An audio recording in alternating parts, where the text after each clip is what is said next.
Samantala, inilabas na ng Philippine Navy ang resulta ng forensic analysis ng 3 sa 5 submersible drone na narecover sa ilang bahagi ng karagatan sa bansa. Samantala, missile system ng Amerika na gagamitin sa Balikatan Exercises 2025 sa susunod na linggo, dumating na sa Pilipinas. Ang sentro ng balita mula kay Patrick De Jesus. Live, Patrick! Yes, Joshua, gaya nga ng nabanggit mo, ay mayroon ng resulta yung 3 sa 5 submersible drones na narecover sa ilang bahagi ng karagatan dito sa Pilipinas. Kabila nga dyan yung nakita sa Pasukin, Ilocos Norte noong July 2022, habang noong nakaraang taon naman sa Calayan Island at Initaw, Misamis Oriental.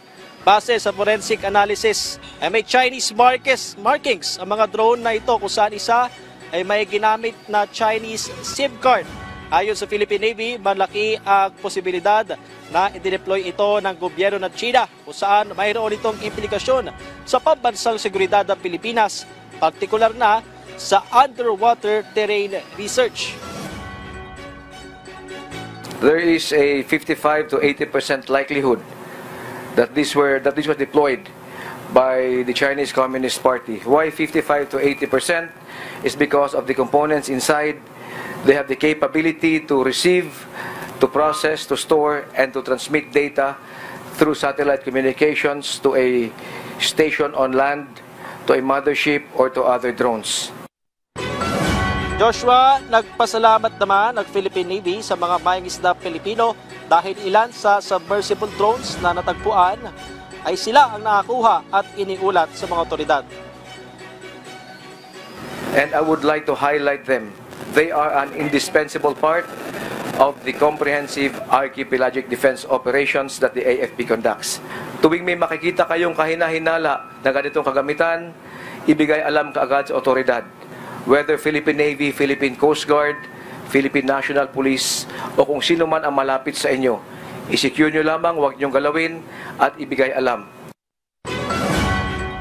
Samantala, kinumpirma ng AFP na dumating na sa Pilipinas ang Navy Marine Expeditionary Ship Interdiction System o yung tinatawag na Nemesis Missile System ng Amerika para sa Balikatan Exercises 2025 na magsisimula sa susunod na linggo.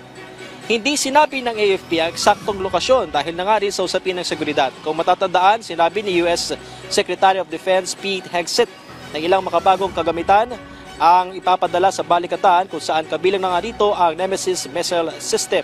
Itinuturing na pinakamalaki ang Balikatan ngayong taon na magiging full-scale battle exercises at inaasahan na ng AFP na magkakaroon muli ng pag-alma ang China.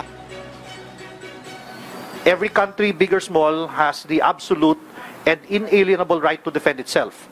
That means that we also have a right to train for that defense and with the partners, our treaty allies.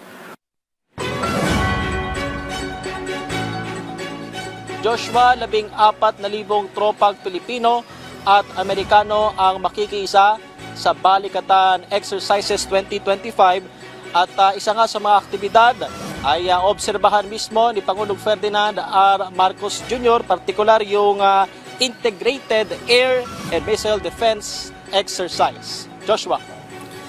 Maraming salamat, Patrick De Jesus.